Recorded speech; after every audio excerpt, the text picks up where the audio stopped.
Hello everyone and welcome back to another episode here at the Damage Report. I'm John Adarola. I'm in a building that's feeling less and less like my own with every passing day, but I won't go into it because I'll just get mad.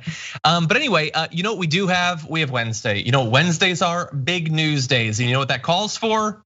Jayar Jackson. How's it going, Jayar?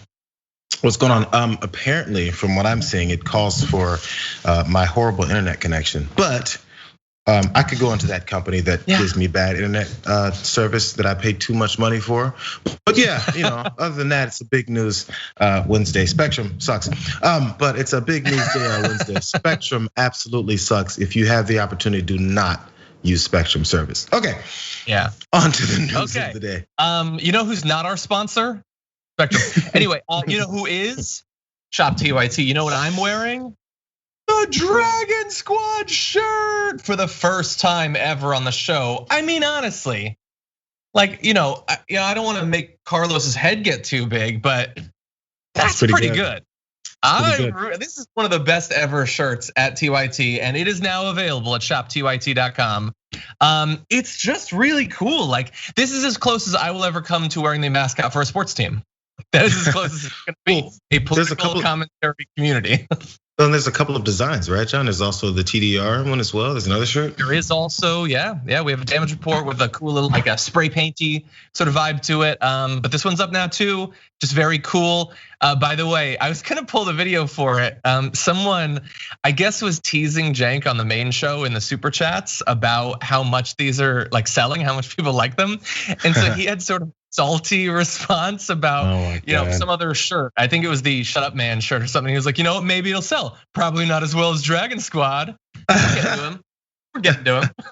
It took you this long just to get your own shirt, and now you're already getting some pushback from the main guy.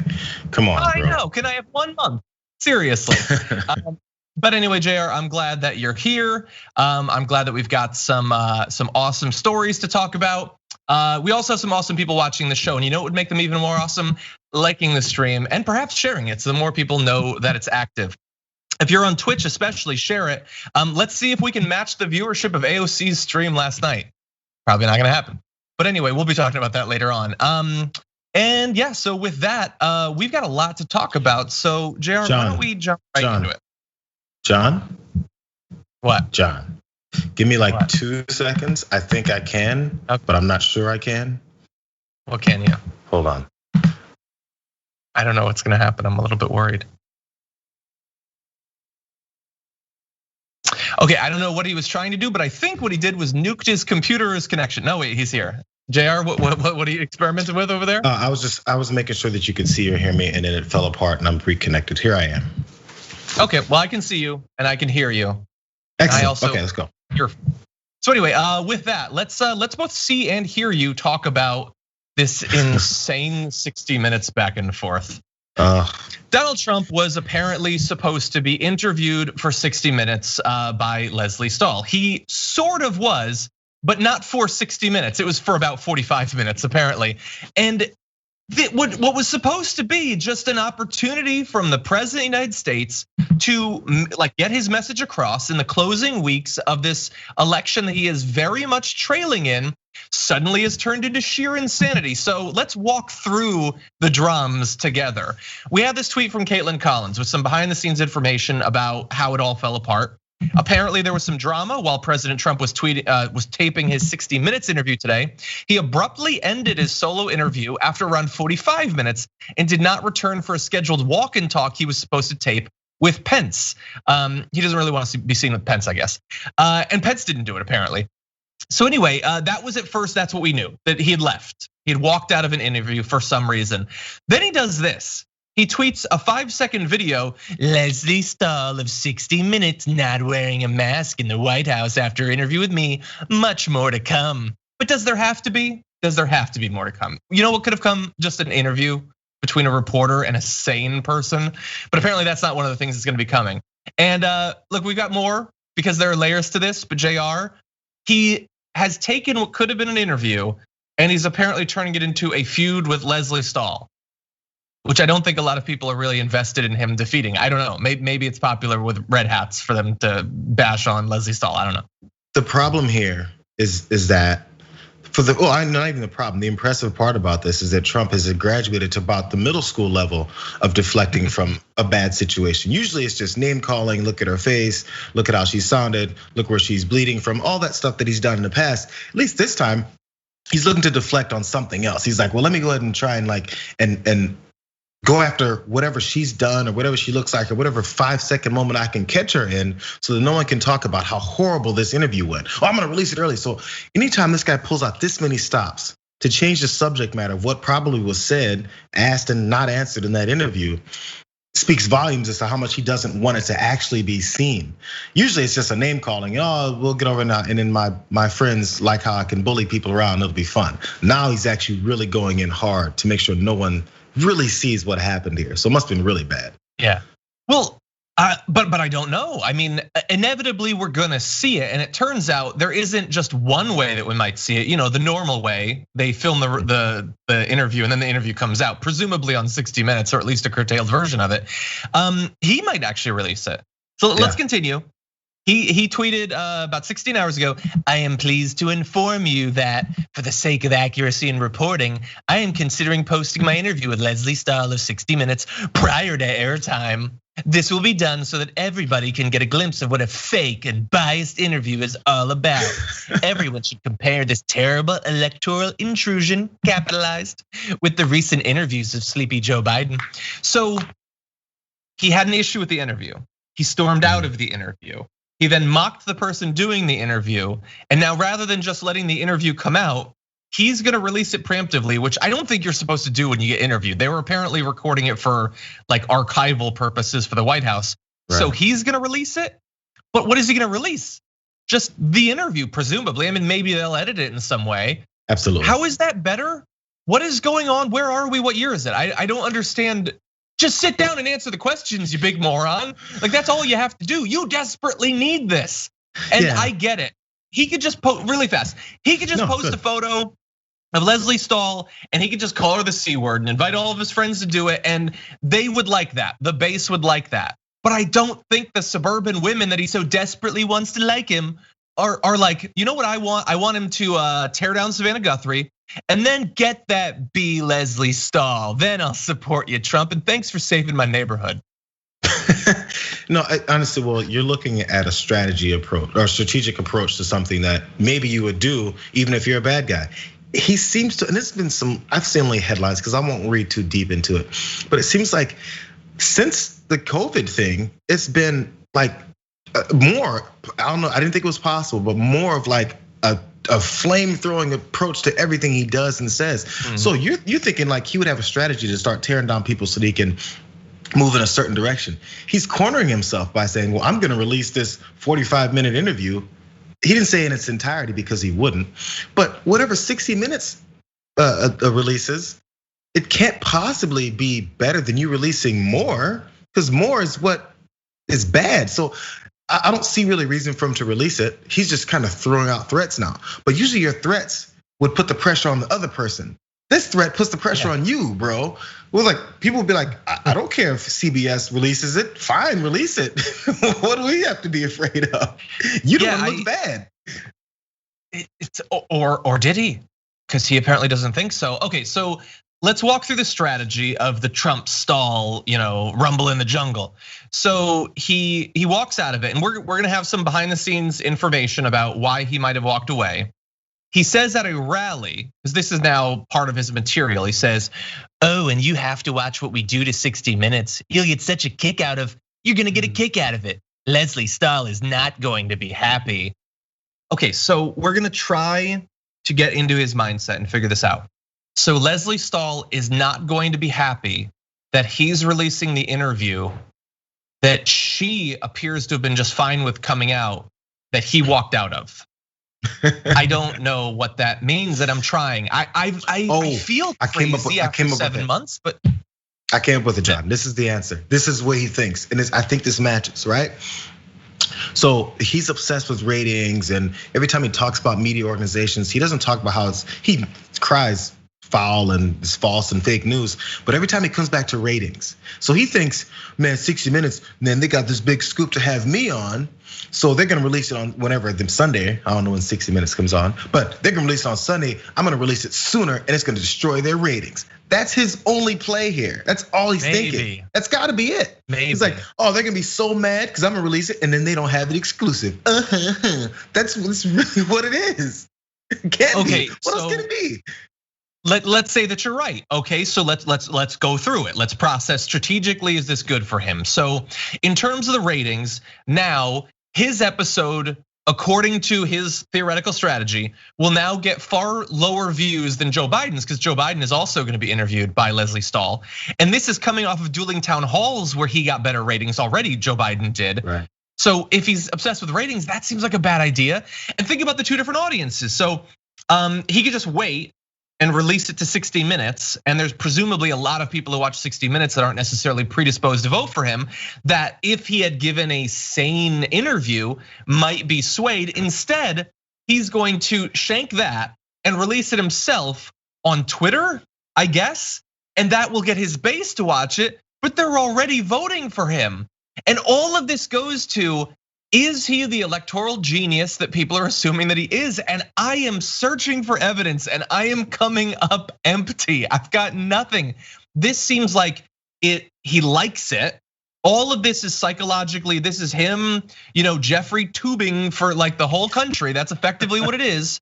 And it works for his base. They like it because they're doing the same Zoom call shenanigans as he is. That's all politics is to them. But in terms of actually winning an election and winning over new people, even the people he's explicitly saying he wants to win over, I don't see any of this actually helping him. I just don't. Maybe I'm crazy. Tell me in the chat if I'm crazy. I don't think so. Well, there's been a string of things he's done recently that don't make much sense, and big supporters of his. I mean, we're gonna talk about Mike Huckabee, and and then Brian Kilmeade is trying to find ways to figure out why he would do such a thing. Brian Kilmeade had 2 instances where he's like, I don't know why he would do this. It was the not condemning white supremacy, and then I forget the second one, but they're all trying to figure out why. Stopping negotiations for the stimulus. That was right.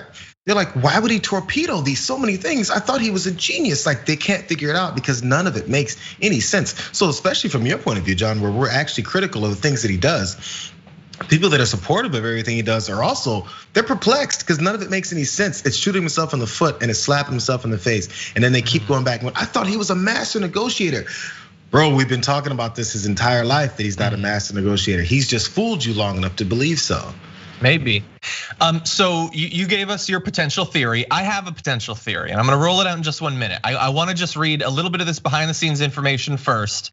And I think in the end, bold prediction, my theory, I think a lot of people are gonna agree with it. So according to a person with knowledge of what happened during the interview, Trump was unhappy that Stahl asked him tough questions regarding his rhetoric about Michigan Governor Gretchen Whitmer, saying she deserves to be locked up, effectively saying the militia was doing the right thing, and his handling of the coronavirus pandemic, which he's been complaining about the fact that there's a focus on in the election at rallies, as well as the size of the crowds at his rallies, which are super spreader events, and his disputes with Anthony Fauci, a guy that he's pretending supports him who doesn't, the nation's leading infectious disease expert. Notably, it's Fauci, it's not Scott Atlas. Stahl also told him during the interview that allegations against Biden's son Hunter were not verified, which is true, and that the Obama administration did not spy on the Trump campaign because they didn't. Many of the questions were about the coronavirus pandemic and his handling of it, said this unnamed person who spoke on the condition of anonymity to discuss the interview frankly, and so that they didn't wake up with Roger Stone's head in their bed or something. So when Trump first walked in, Stahl looked at him and said, "Are you ready for a tough interview?" The president believes 60 Minutes will cut the interview in an unflattering way and has been talking all afternoon about how to preempt the footage, said this person. So they'd cut it in an unflattering way, which means using video footage, because there's no flattering thing that they're gonna get out of that. So here's my theory. Here's what happened. He walked into the interview, she was tough. She asked him about the multiple crises facing America and his election strategy being founded in right-wing fever dreams about Hunter Biden. He lost it, he ran out, and all of this stuff is cover. That's all it is. It's not a real strategy. It's not preempting. It looks bad that I had a hissy fit and ran out of the room. So I'm gonna make it seem as if I've got a big storm brewing, that I've got this plan, that I'm like, no, you ran out. I don't know if it was because he was roided up or just because he has the emotional resilience of a 5-year-old on too much sugar. But that's what I think it is. I think he ran out and he doesn't want to look like he ran out. So he's going to make it about Leslie Stahl, who apparently just asked him tough, honest questions. And I bet you some of those tough, honest questions were follow-ups that included the words, who, what, wait, when, wait, well, why? Like those are simple 1-word follow-up questions. No, and it seems I tweet it all the time, especially in the interviews when someone doesn't ask them, or debates, or the town halls when no one asks them. Wait, okay, so why? If you say, well, why would this happen? Everything is a prediction of what will happen in Joe Biden's America. If you just ask him, well, why would that happen? How would that happen? Oh, you said everything is bouncing back so much and the economy is shooting off like a rocket ship. Can you give me those numbers? Where? It's simple questions. This isn't hard. Yeah. A middle school journalist can do it. If you're just learning about how to ask someone a question, how to interview someone, it's just, well, how? It's just a general curiosity for the answer without moving on just because the president said something and then moving on. That's what we do in politics and in political reporting now. If the politician says something and talks long enough, the way Mike Pence does, eventually you just say, okay, we run out of time, so let's move on to the next. Instead of going, well, how?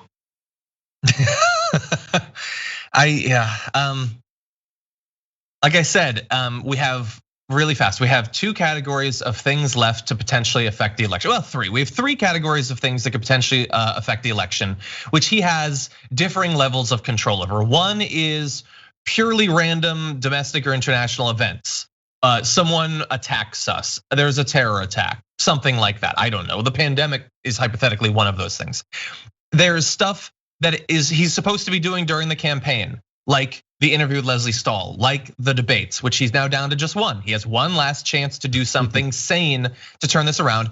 And then there's the stuff I'm most worried about, which is what's he going to announce? What's like, I keep saying next Wednesday, big news Wednesday before the election, he announces the vaccine. You heard it here first, clip it out. We're not going to, but and with this regularly scheduled stuff, I don't know what he's doing, man. It doesn't mean he can't win. He can win because life is hell, but it doesn't seem like he's gonna win because of a strategy, because the strategy ain't there. No, it's just not. Yeah, he's definitely not convincing anyone based off of any kind of a vision of a great future under Donald Trump. It's strictly because it's like we have to surround ourselves with each other, and you're voting for me just because you hate everyone else. That's the only thing there.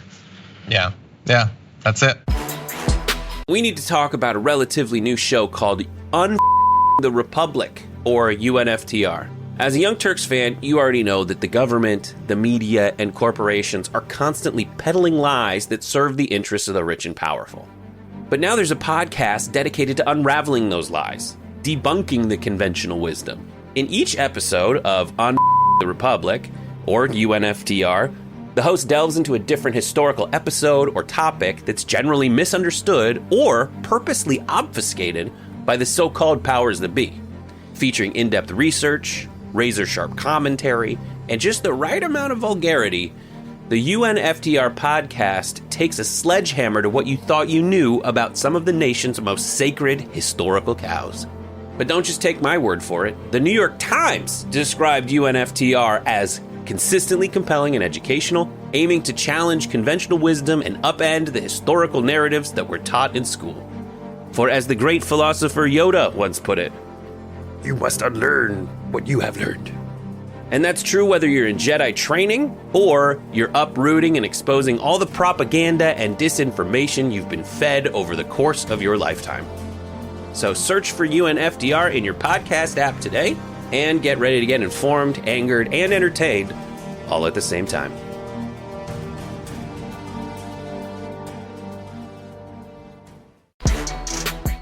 Update on what I would argue is one of the most horrendous effects of the Trump administration was the massive expansion and institutionalization of family separation. as like the specific doctrine of the Trump administration, and specifically to be as cruel as possible to scare people away from coming to the country because of the horror at the prospect of losing your child. So we now have an update on that, and it's awful. Lawyers appointed by a federal judge to identify migrant families who were separated by the Trump administration say that they have yet to track down the parents of 545 children, and that about 2/3 of those parents were deported to Central America without their children, according to a filing just yesterday from the ACLU.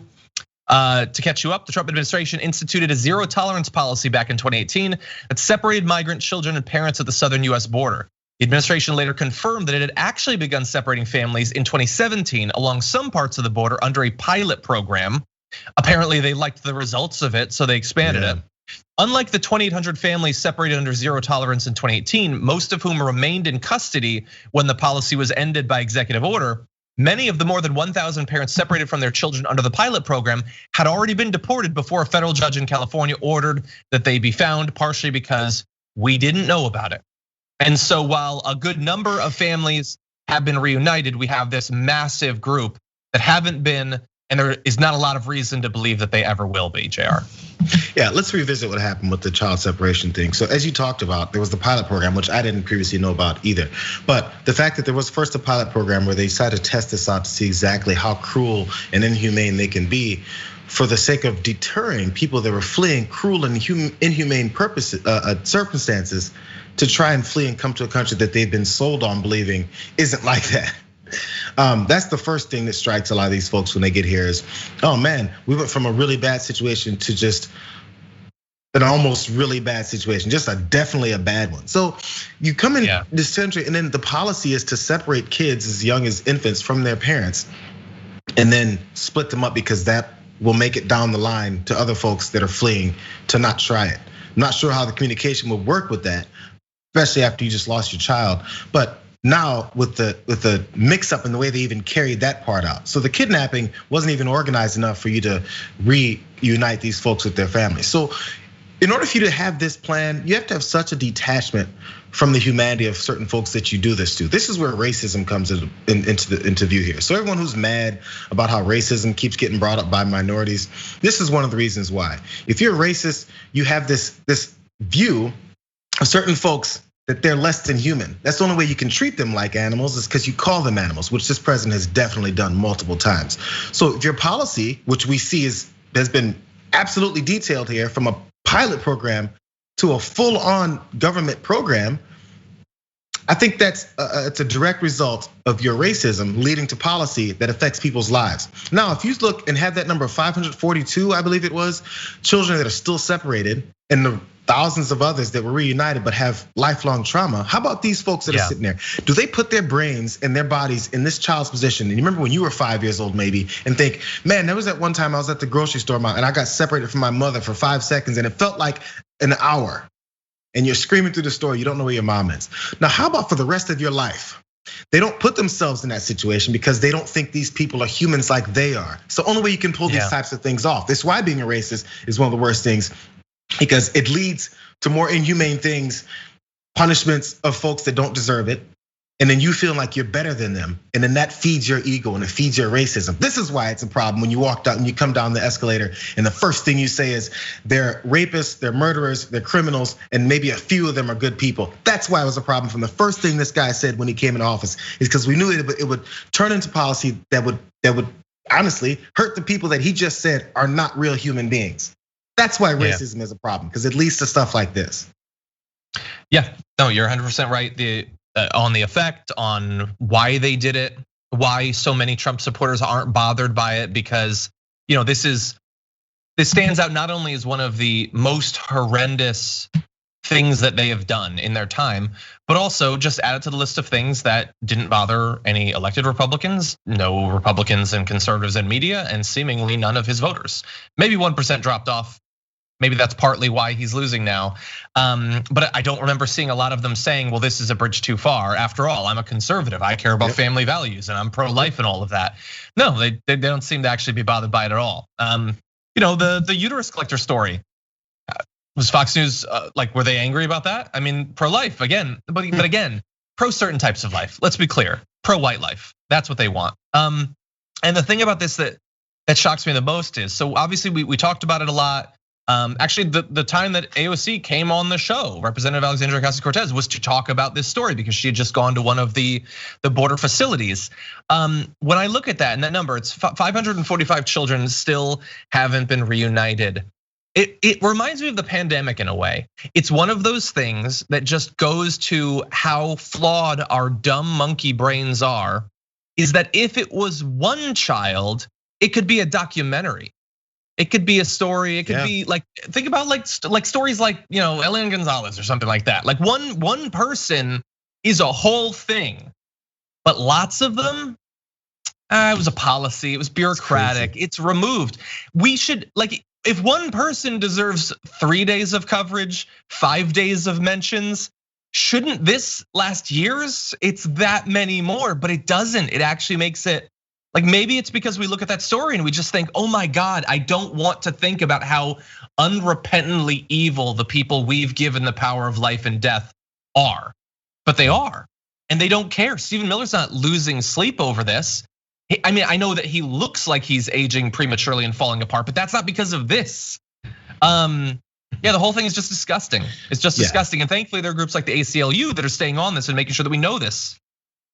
It's such a good point about if this was documented about one person and one person struggling, one family struggling, look what happened. It would stand out because we'd associate ourselves with that one person.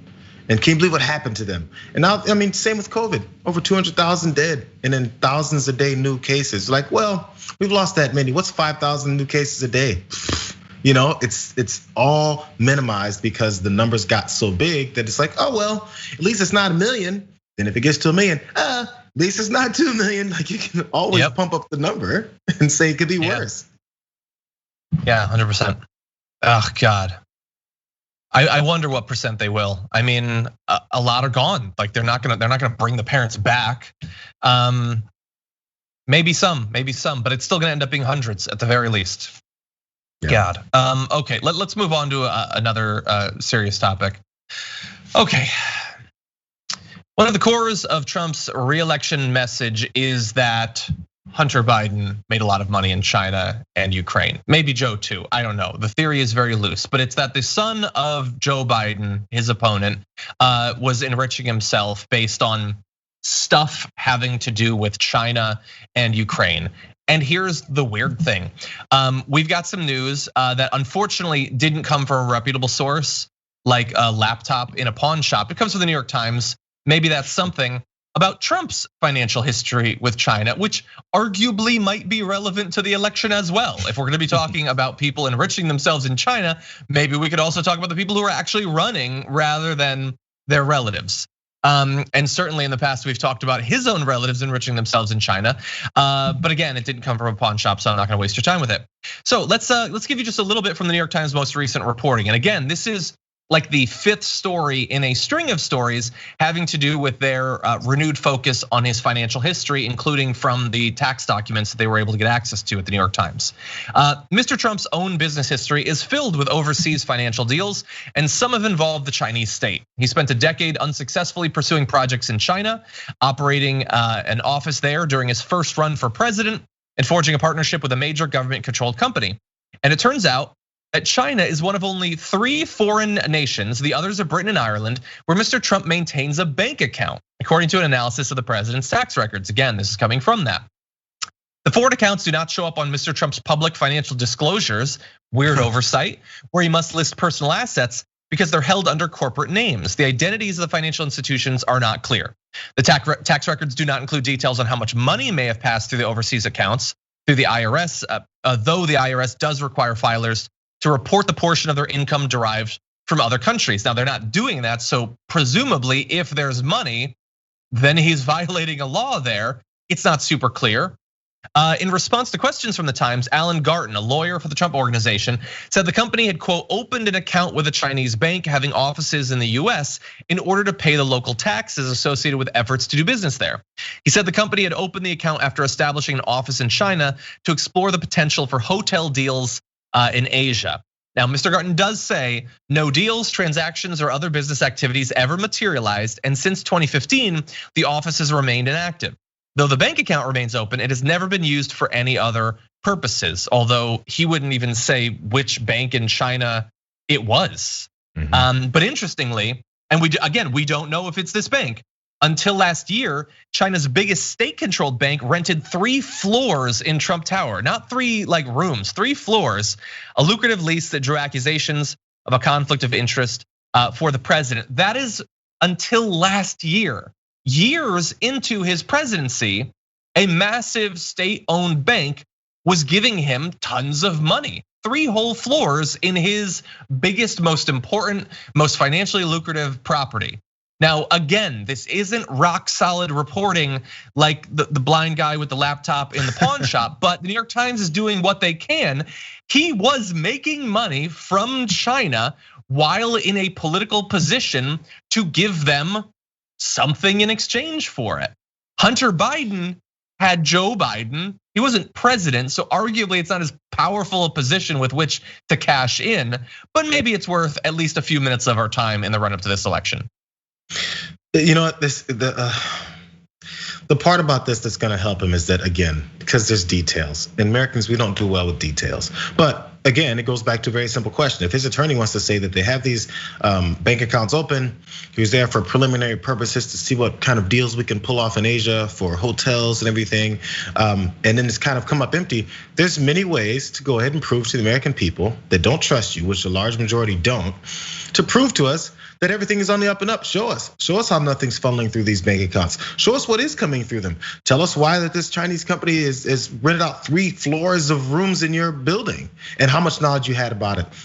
And then why you're so secretive about all of this. We all know why, because there's things in there that you don't want to tell us. Now, if it's anyone else, if this happens on the opposite side of the aisle, I can't tell you how much hair pulling is gonna happen from Republicans. Say, can you imagine what's happening? They won't even be, can you imagine? They'll just say what's happening with absolutely no proof behind what's happening. They'll just come to conclusions. Did you know that he's running this many hotels in this country and that's what's going on? Like, but the fact that there's so much of this is gonna allow even us, not specifically us TYT, but specifically people that oppose this guy, to move on to the next. It's like, well, how do we really dig deep into this one and get him to answer? Man, I don't know, maybe Leslie Stahl brought it up in the 60 Minutes interview right before he stepped out. Maybe she asked one of those very important questions.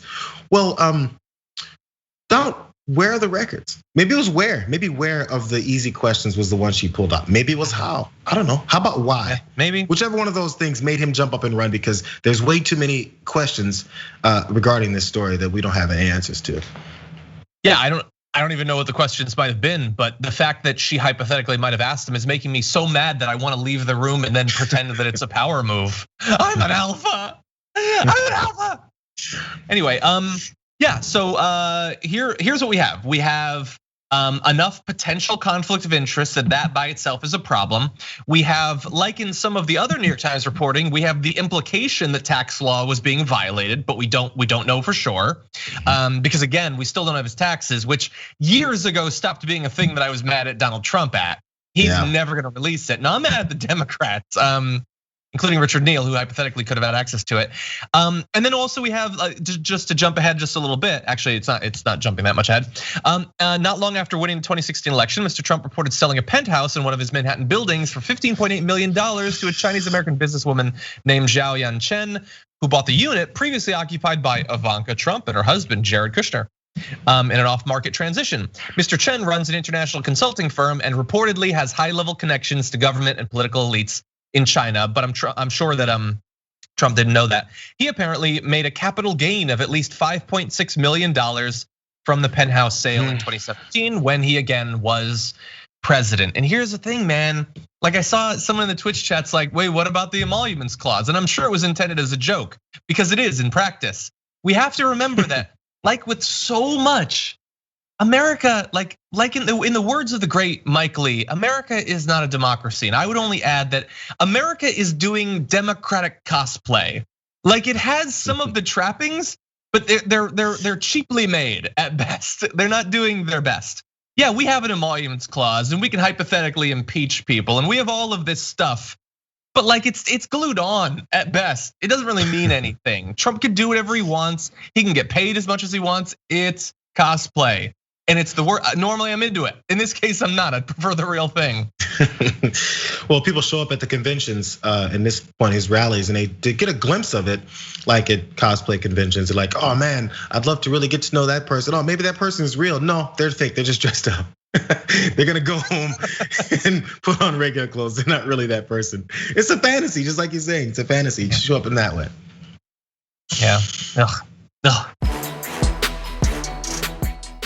In the run-up to the election, we know that tensions are running high. There's worries about political intimidation, political violence, and we're seeing an indication of that. That seems very, very legit. Fox News had this: New Hampshire homeowners received threatening letters over Trump 2020 lawn signs. Now, if you just see that headline, which is the way everyone consumes news, that's really bad. I don't want people to be targeted because of their political signs, even if they make the bad decision of supporting Donald Trump. You can display whatever sign you want.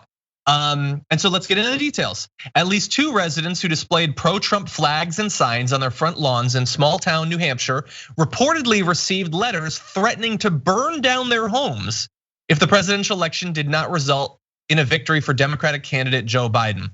Captain Craig Fry of the Milford Police told Fox News the department referred the case to the US Postal Inspection Service and the state attorney general's office, which is conducting an investigation. So those are the official details as they are made available in that Fox story.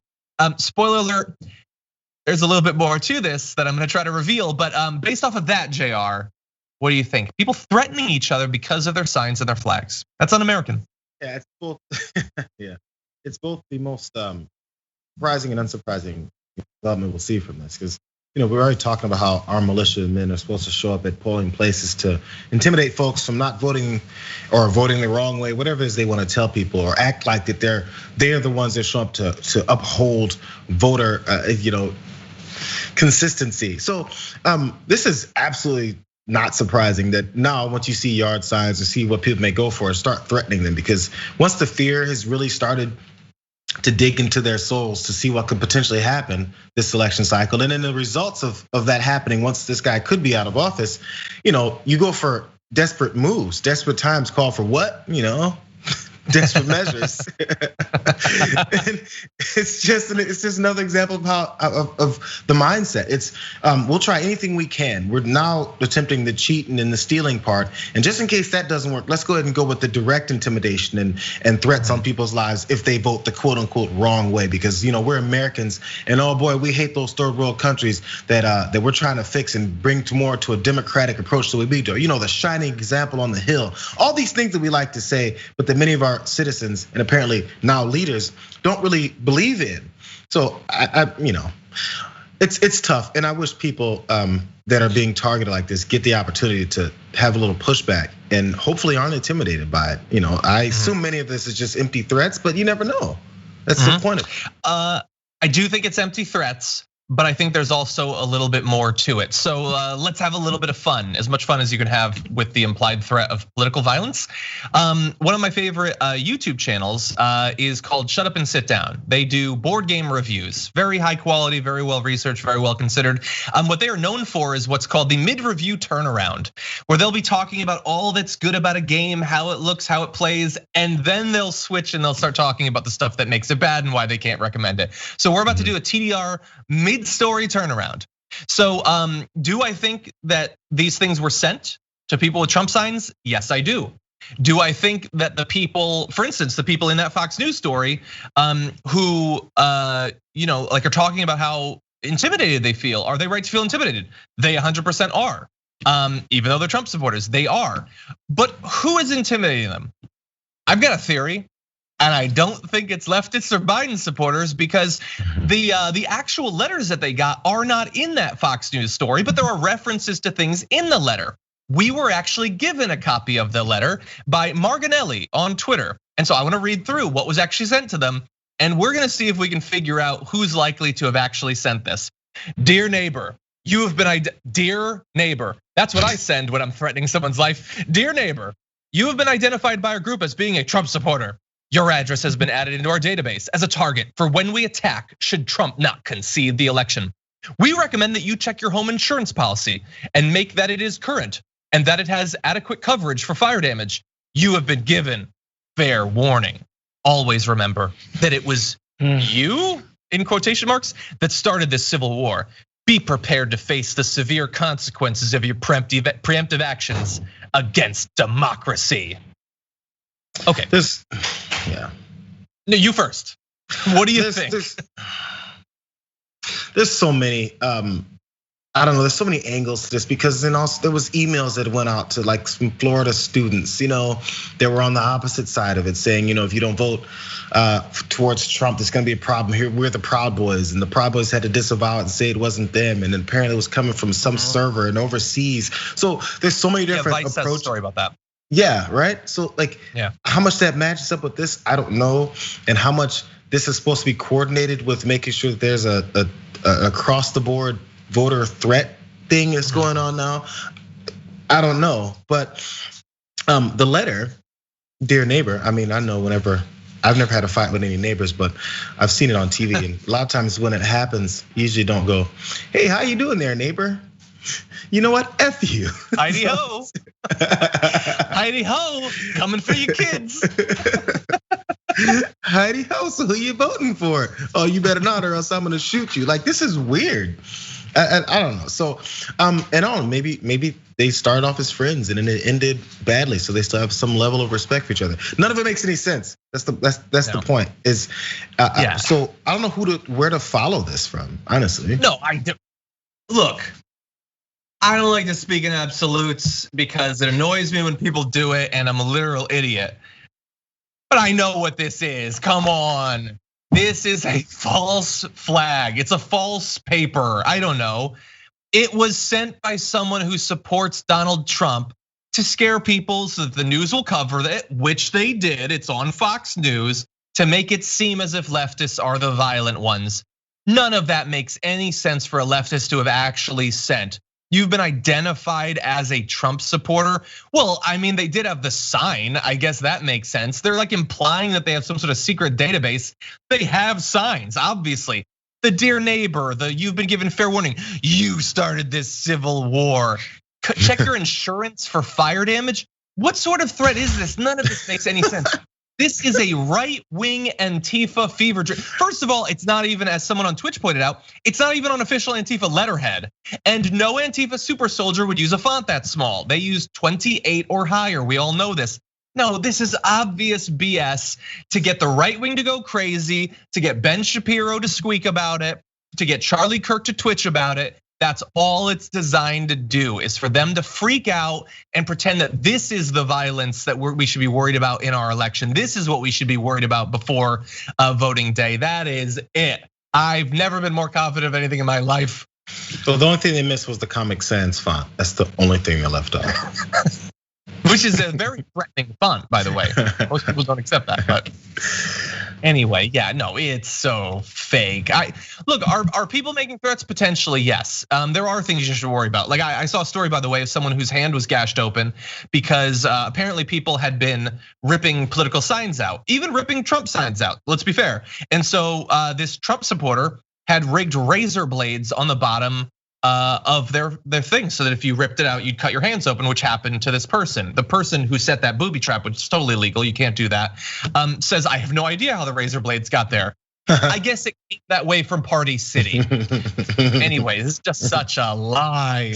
Well, Trump signs are sold from his website with the razor blades included. Only on some, you just don't know which ones. Yeah, ugh. By the way, there's a comment. I thought Anna had cleared off the toy shelf. Oh no, they did. They did. I had to set it back up this morning, actually, and I don't even think I did it right. So now it's never gonna be right again. Anyway. Well, John, what you have to do is put some razor blades on the bottom to make sure that no one moves them next time. Yeah. If you touch my AOC action figure, the bottom of it is coated with sulfuric acid. I don't know how it got there. My Dobby is rigged to explode. That sounds like something Jeffrey Toobin would say. Anyway, okay, so let's push right on to our next story because I'm now feeling very uncomfortable.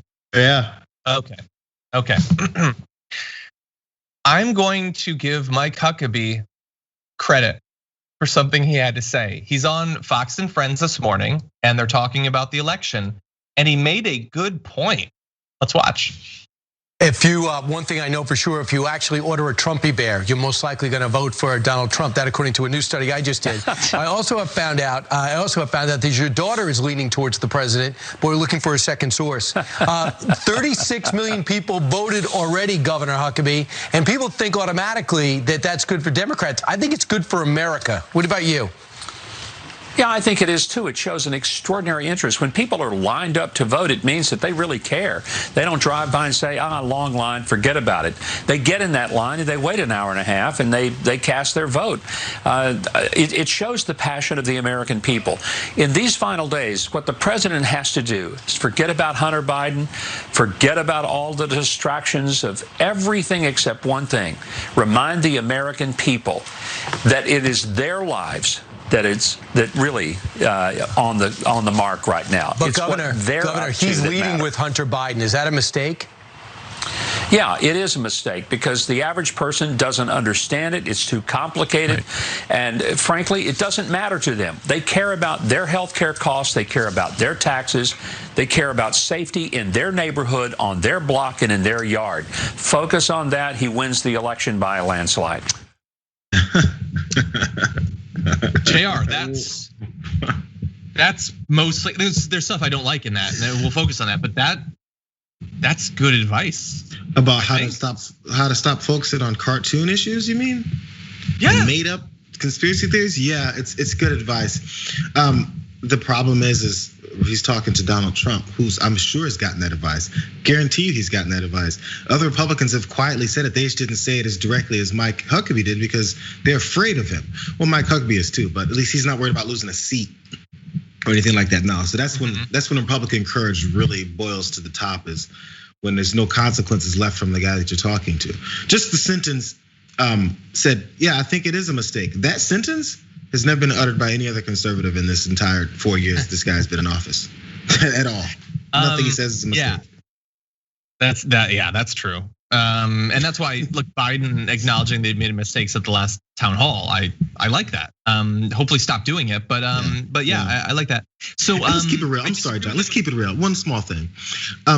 Also, he said he's gonna win by a landslide if he does this. Yeah, no, he's not. That's the part that I was like, come on, please. If he flips in the last couple weeks and decides to start talking about policy that he has none of, he's not winning by a landslide. Let's just keep it real. If he wins, it's definitely not by a landslide. Yes, you're right. Yeah, he's not 100% right. It won't make him win by a landslide. And honestly, it's probably, like knock on whatever this table's made of. It's probably too late to legitimately win the election on the vote. There's less than 2 weeks at this point. Again, anything could happen. There's 3 different categories. Remember, we'll go through them again in the future. But anyway, I do think it gives him a better chance. The Hunter Biden stuff is not going to win over the very few people that are still undecided. That's not what they're waiting for. If they cared about that stuff, they would already be watching Tucker Carlson and Sean Hannity every night. That's designed for it. They'd be doing that. It is designed to stroke his ego. That's it. He likes that stuff. That's how he thinks. That's how he won the Republican primary. That's how he thinks he won against Hillary Clinton. I don't think that's actually true, but that's what he thinks. It makes more sense. Mike Huckabee, just pretend you care about the pandemic, you big, dumb, stupid idiot. Like, just pretend. I know that you don't. I know you're not gonna do anything. Pretend you're gonna do something. And next Wednesday, we're gonna get that when he launches the vaccine. But he should have been doing that for months. I do think he could have won this election in a landslide. I just think it's too late now. If he had pretended to care about whether the people he rules lives or dies, he would have won in a landslide. That's how low the bar is. He couldn't even pass that bar. It is good. Oh no, it's gonna be about something else. So continue. Just the very beginning of that, when Kilmeade and Mike Huckabee were talking about the 36 million people that have jumped out early. We all know, and this is very well known, Republicans don't like it when more people come out to vote. So let's not try and flip that script either and be like, oh man, I don't see why they're saying 36 million people coming out unprecedented to vote so early is a bad thing. Yeah, it's great. It's great. I mean, it is great for America, as they said, but not for the people that these two guys are supporting. So that whole line of BS just isn't gonna fly either. They openly have said how they don't want people to vote. And if they did want people to vote, they wouldn't suppress people's vote to the degree that they do. So those are they just don't add up. Yeah, I don't think that they actually like that the turnout is going up. Like they're pretending that they do.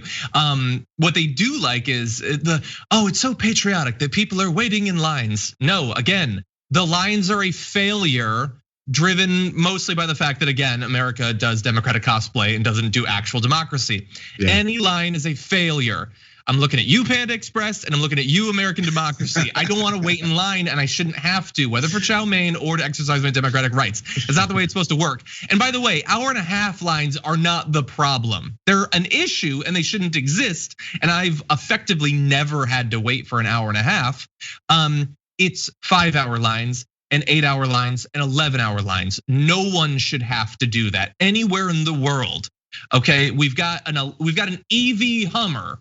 Okay, we should be able to get people through a line to vote in less than 10 hours. I don't think that's asking too much. Yeah, they don't want it. It's obvious. And I wish I'd have said it before you did. If you're at the grocery store and the line is more than 5-6 people, you know what you're gonna start doing? Complaining. You'd be like, why don't they open up another register? I can't believe this. Look at all these people buying something. You can't afford another cashier? Yeah, that's what people say when they're standing in line at the grocery store. Yeah. But they don't stand there and go, man, that lady in front of me has a cart full of groceries and I've got 4 things. This is great. I'm being patriotic. Yeah. No, that's not what you think. I feel like I'm a part of the solution. The entire gaming, very online world exploded just 2 days ago when Representative Alexandria Ocasio-Cortez said, would anyone like to play games with me on Twitch? In particular, Among Us, which is a game that has just taken over Twitch in recent weeks. And she did it. It took a little bit to set up, but she and a group of streamers, including Hassan, previously of the Young Turks, played a game. And I want to give you a little bit of information about it. But first, here is a bit of a mashup of some of her reactions from playing this game. All you need to know is effectively it's a game of people ostensibly working together, but one of them is an imposter trying to kill the others, and you need to figure out who. Here is Representative Alexandria Ocasio-Cortez playing Among Us.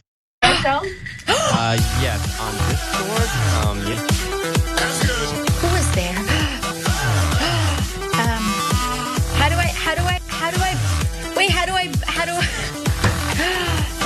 Oh, it's totally toast. Oh my gosh. It's him. I know it is. It wasn't him. The body. Someone else will take care of that, right?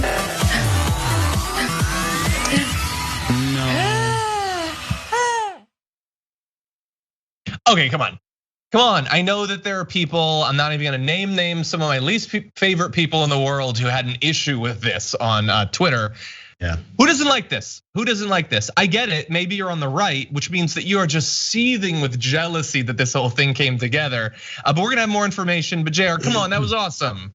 Yeah, no, it seems like fun, and it's another way that you can use the technology that we're in now to actually show who you really are as a politician, as someone that's an elected official that usually we don't get much contact to. The social media sites have allowed that for many of them, and the real ones are themselves on those sites, and this transfers over here too.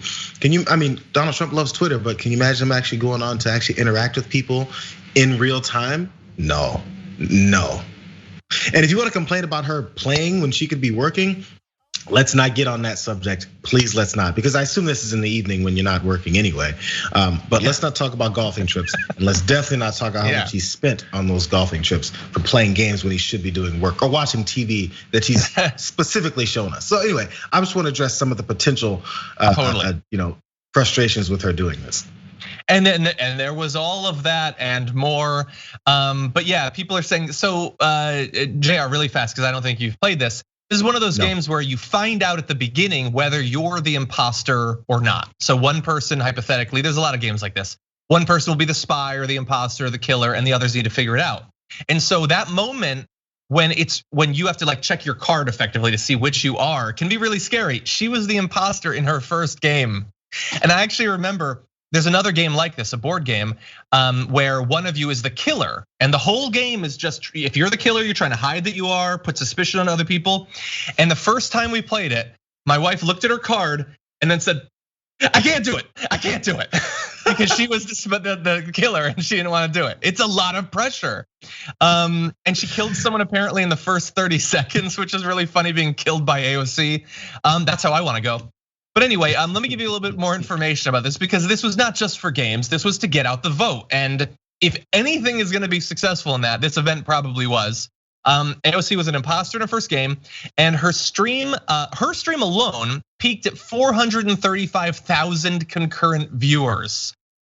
For context, that's not as many concurrent viewers as Drake and Ninja's record-breaking Fortnite stream. I don't understand how that was bigger, but it's perhaps the third biggest ever. And that's not to mention the fact that other streamers, including Ilhan Omar, were streaming it as well. When you add up all of that, it's something like 600,000 people who were watching it simultaneously, which is just insane. And that's awesome. And I know I think Myth was one of the streamers with a lot of followers on Twitch, who's never voted before and said that Myth is going to, and probably a lot of their viewers are probably going to. So I think this is great. There's very few people in government who could do this and not have it be unbearable. Those are two of them right there. Yeah, because many of the people that maybe don't vote or are not interested in doing it, a lot of times may say something like, "Oh, well, they're all the same anyway. Oh, it doesn't matter. It's not going to affect my life." And this is again an opportunity to see the potential differences and actually know who you're voting for, rather than just a name on a ballot. And you're like, "Oh, that last name sounds fun. Oh, yeah, that's right. Oh man, that first name." She has the same first name as my grandmother. I'm voting for her. Like the reasons people vote, maybe I'm exaggerating, but I feel like that's many times the case. And if they actually get a chance to know who they're voting for and what they potentially stand for outside of what cable news tells you, it's beneficial. And it actually gives you some reason to stand in those 11-hour lines, which should not exist in the first place. Yeah, totally. And by the way, really fast, because we showed that video of just AOC being like something that everybody has to love. Ilhan Omar, underrated, awesome person. She posted, this is a tweet that Ilhan Omar, representative, posted. Can I show you this? This is her computer specs. Very admirable, actually. That is badass. That she's posting like that. I mean, she's got a great SSD. She's got the RTX 2060, not bad. That's the I have a mobile version on the new laptop that I just got. And then she posted this, captioned, "When you're winning." Come on. She's got the gamer headphones on. She's got the awesome lighting in the case. This is the next generation. This is what we need. Someday the neoliberals are gonna take over gaming and make it lame, but for now it's the cool kids, so that's fun. I actually, I appreciate the picture Representative Omar posted. I don't appreciate the specs because it's like she's speaking another language. I have no idea what any of that means. I mean, it speaks to me. What if she's speaking my language? I mean, come on, this is all you need to know. Ilhan Omar rocks with 32 gigs of RAM. That means she's got to be doing 4K like video editing or something. Come on, what do you need 32 gigs for? Anyway, there was a question in the audience, and it was, John, why didn't you do this? I didn't think to. I just didn't. Obviously, I wanted to. What are you talking about? I would love to. It didn't happen. And if you're wondering, am I salty? No, it is not accurate to say that I'm salty. What's accurate to say is that, like Lot's wife in biblical times, I am a pillar of salt. Obviously, it would have been my dream to do this. It didn't happen for a very simple reason. Nothing good happens to me. That's it. We're working on it, John. We're working on it. Maybe you should shoot her a couple of Damage Report and Dragon Squad t-shirts. Maybe she'll rock one. That's probably what'll do it. I don't know. Anyway, maybe someday, maybe if they do more events, I don't know. We have to bear in mind that this was a Twitch event, and the whole point is to get the biggest audiences possible. And all of the streamers that she streamed with have very big audiences, specifically on Twitch. We're still very much building up on Twitch. We haven't been doing it for very long at all. TDR really has only started at some point during the pandemic. YouTube is a very different matter. We have a very large audience on YouTube, but that's not what they were doing. They were doing a Twitch thing, and they want as many audience. They want as big of an audience as possible. I would also argue, hypothetically, people watching the show probably have already voted. So I don't know that they need to be convinced as much as some of these gamers audiences. Well, I'm just inspired now. I'm on Twitch. I just don't do anything with it. Time to launch it. Everybody go follow me on Twitch. I'm gonna start playing some games, ones that I have. I'm gonna put up my specs. And since I have this horrible internet stream, it's gonna be very, very underwhelming what you see when I put up my specs. That does sound good. You know what we've been talking about doing? So we have game night for TYT, and we always play like Jackbox games. So we've been talking about doing Among Us for literally weeks at this point. But the problem is a lot of the people who come on game night, that's a level too hard for them to do. But maybe we could set up something. Play a little bit of Among Us. I've always loved games like that. We'll think about it. Okay. Anyway, Jayar, thank you so much. Always glad to have you on. You made it a big news Wednesday. Thank you. Well, I just want to appreciate and thanks everyone who decided to hang on with me as I jumped in and out. But it was still a big news Wednesday. We'll take it. We'll take it that way. It was exciting. It was suspicious behavior, a bit sus. So we have our eye on you in the future. But anyway, thank you, Jayar. Everyone follow Jayar over at Jayar Jackson on Twitter. And Jayar, we'll see you soon. Apparently on Twitch too. See you guys later. Thank you. Love you. Bye. Apparently on Twitch too. Everyone do that. Over the past few years, truth in politics, what's honest, what's accurate, what's grounded in reality has seemed to be worth less and less with every passing day. And in 2020, that has had very large consequences that we can see in the news basically every day. But what if there was a plan? Something that would put us back on the path towards people actually caring whether what they believe has any basis in fact. Well, we have a man who's gonna be joining us to break down one possible path towards that. The co-author of Pro-Truth, a practical plan for putting truth back into politics. Tim Ward, welcome to the Damage Report. Hey, my pleasure to be here. Very glad to have you here. As soon as we saw the book, I knew that I was going to want to talk to you because this is one of the things that has been bothering me for years, that people, I can't say what it was like 100 years ago, but I know that recently it seems like people don't really care if they believe things that are true, if the politicians they support are telling them things that are true. Tell me a little bit about your decision to engage in this area of truth in politics. Sure. Well, I'm a former journalist, and back in my journalistic days, one of the things that drove me was getting to the truth. What was really going on behind the issues, and getting people to explain clearly what was really happening. In politics, this is really important because politicians are often tempted to lie, right? They want to say things that will make people want to vote for them. But what keeps them from doing it is when people hold them accountable for the truth. Man, if you think back, Nixon resigned because he knew he was going to be thrown out of office. Clinton lied, was impeached for a lie about his personal sexual dalliances, and then his party was thrown out in the next election. There was a cost to that. And what seems to have happened strangely is that for many politicians, there's no longer a cost to lying. In fact, the current president tells flagrant lies, the sorts of things that, oh my God, if you can imagine a previous president doing them, they'd be like thrown out of office right away. But the current president seems to lie with a kind of impunity. This, my co-author and I believe, is a slippery slope, because if you let politicians lie and you take truth out of politics, then the best liar wins, and that will inevitably lead to the erosion and destruction of democracy. You'll get corruption, you'll get incompetence and authoritarianism, and we are on that path. Yeah, I would say we've got several of those. So I know we're gonna talk about some of the tools that these massive liars use to exploit our cognitive weaknesses and things like that. And we're gonna talk about the pro-truth pledge, trying to get people to pledge to care about this and to do what's necessary to return to a position where truth is actually valued. But you mentioned Trump, so I do wanna start there. Trump is obviously a massive liar. There's like something like 29,000 documented lies from the Washington Post. I don't even know if they're updating that anymore. But here's a question I have for you. Is Trump just the best current liar, or is there something fundamentally different about him and his movement? So basically, if Trump goes away, is that going to do a good portion of the work towards getting to where we need to be, or is he just emblematic of a trend? I think he's emblematic of a trend. And indeed, it's not a trend that's unique to the United States.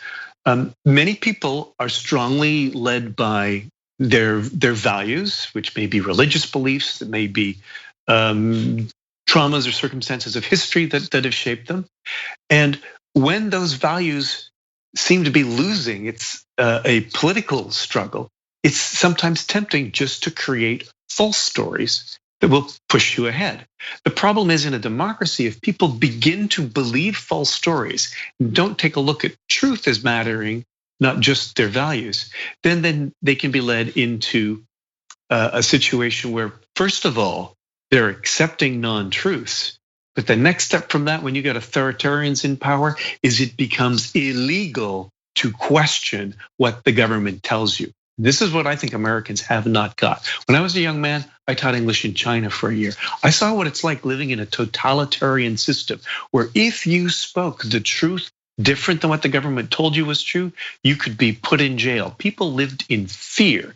And we're seeing this happening today in post-communist Russia, in Turkey. Not only are journalists getting imprisoned, but people are suffering for telling the truth. So man, if you say the truth will set you free, which is a bedrock of American democracy as well as biblical, the opposite is also true. You follow lies, you are going to end up in chains, my friend. Mm-hmm. So let's talk about, let's try to get into a little bit of who might be responsible for this. So obviously you have the liars, they're lying. You also have people, it seems to me, looking at regular people across America, they seem to care less. Like QAnon has absolutely exploded over the past couple of years. So is this that Trump and others are getting more sophisticated in understanding what makes a successful lie, how you can get away with this? Or is this also that people are moving away from really caring if their political beliefs are informed by accurate facts and just wanting to, I don't know, in a difficult time like 2020, wanting to believe these things that make them feel better? Where's the responsibility there? Who's most responsible? Social media. I mean, the real change from between what's happened to us in the last 20 years is the rise of social media. What this means is people are being bombarded by false information, by lies disguised as truth, as legitimate reporting in many cases, like 100-fold what they were more than 20 years ago, right? You used to see the National Enquirer in the newspaper stand, and people knew, oh, alien baby, Elvis's alien baby. People knew, yeah, that's just crap. Some people read it, some people believed it, but most people knew better. But now we're seeing very sophisticated, deliberately, quite often planned misinformation cams that come to us through social media. And here's why that gets past our defenses. Somebody sees it on social media, they send it to their friends and relatives. So a friend or relative of yours who's a social media friend of yours sends you something. When we hear information from our friends and relatives, we are inclined to trust it more than when we hear it from strangers. Social media allows misinformation to get through those filters and then show up on posts from people we like or trust. So it's harder to spot the lies when they're incoming. And this is one of the purposes of the book Pro-Truth. It's to help better protect people from lies when they're incoming, because they often get past our filters. And if they're in there and then we say, well, is this true or not? It's already started to do some damage. So that's the first thing. Spot lies when they're incoming. Then you can take action to push back. So I know that you can't go through everything. It obviously is a book length process to learn how to ward this off. But what are some simple things that people who might be watching this that are likely to be active users of social media? What can they do to be a little bit better prepared to identify false information? Sure, and I'll say not only social media, but also when politicians speak, whether at events or rallies or debates, spot those lies. So chapter 1 outlines 10 types of lies that politicians often tell, how to spot the structure of a lie. Like, for example, somebody who makes a vague statement, I have a plan, but they don't give any background behind it. No evidence. So, if they had a plan, wouldn't they reveal some of those details? So absent that, you got a problem. So that's one, spot the lies. But to me, the biggest thing is something called the illusory truth effect. Become smart about this devastating effect. When we hear things repeated more often, we are more inclined to believe they're true. That's a cognitive bias that affects all of us. It doesn't mean we'll 100% believe a lie, but we are more easily persuaded. The best example for this is the way Trump on social media and Twitter said crooked Hillary again and again and again. And I remember at the time being really flummoxed by some of my friends who'd say, Hillary, yeah, I like her, but I don't really trust her. I'd say, why? What are the facts that make you distrust her? They say, I don't really know. There's just something about her. Well, that something was Trump, like a drip, drip of a Chinese water torture, was repeating crooked Hillary again and again and again. When you hear something, even if you know it's not true many, many times, it's hard to defend against it seeming more real. Yeah, and for people who spend a lot of time on social media, they're going to come across those sorts of repetitive lies.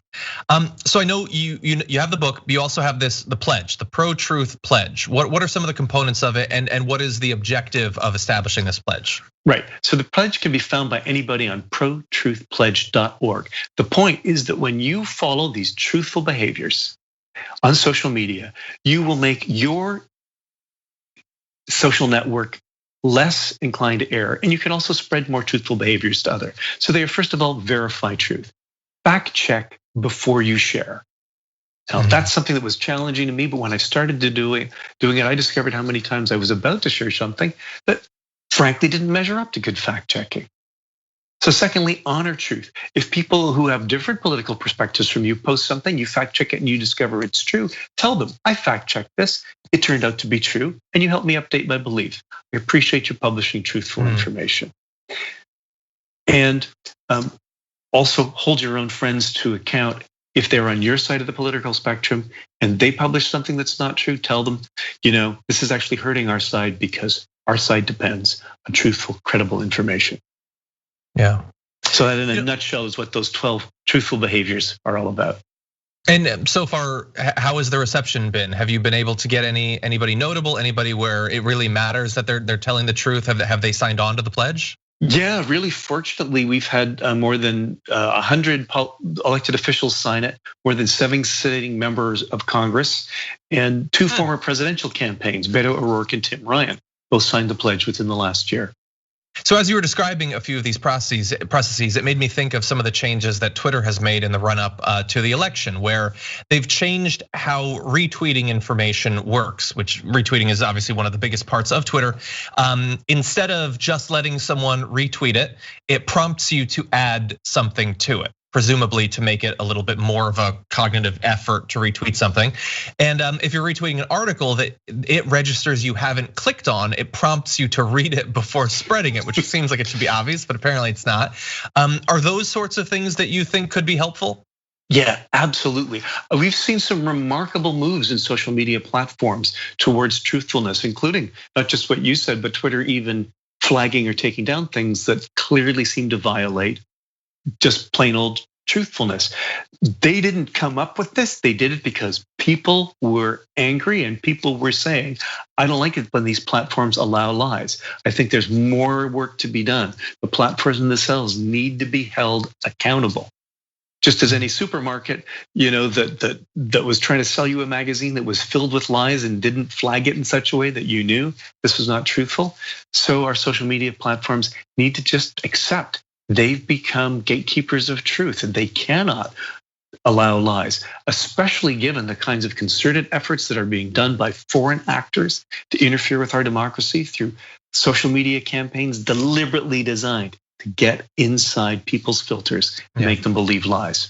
It's a big battle that we're still in the middle of. Yeah, well, my last question then will be about that battle, because many of the things that Twitter and Facebook have done recently, including flagging fake and false information, President Trump has run afoul of that any number of times. People like us who want only truthful information, especially when it's about something important like a pandemic to be spread like that, his followers have hated that and they have attacked those moves by Twitter. Should we accept this as just a cost of doing business? That's just part of this battle? Or is there something we can do to try to get them to be a little bit more understanding of social media giants weighing in to some extent on what is true and what is not? Well, I don't think you're going to get understanding on the part of the electorate that has thrown their weight behind Trump.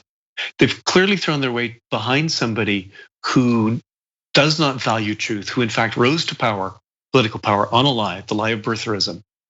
And they are doing this, I believe, in good part out of a sense of desperation, of feeling that the things they value in this country are falling by the wayside. And I believe what's really necessary is a reaching out between people left and right across the divide. It didn't used to be that Republicans hated Democrats. The Democrats thought Republicans were trying to destroy the country, and that Republicans thought Democrats were haters of our nation. We have to find those common values, and these means having conversations about freedom. Frankly, I think truth is important for freedom. You can't be free unless you know what the facts are, right? You can't disagree about policy, about how do you create jobs, unless you know what the jobless rate is. You can't agree on a strategy for fighting a pandemic unless you know what are the vectors of disease. Those are facts. If you want your freedom, if you want a nation that's going to be strong and powerful, you need to agree around true facts. If you don't do that, really, we will lose this democratic experiment that has made this country so great. Yeah. So that would be my message. Reach out. Don't try to change other people with facts first. Find their values, find what you got in common. Then you can have conversations about truth. I agree. Anyone watching this that'd like to learn more about some of the theories, the movement, or the pledge, the book is Pro-Truth, a practical plan for putting truth back into politics. Tim Ward, thank you. You're seeing the book there now. Tim Ward, we really appreciate you joining us today on the show. Thank you. Thank you so much, John. Bye.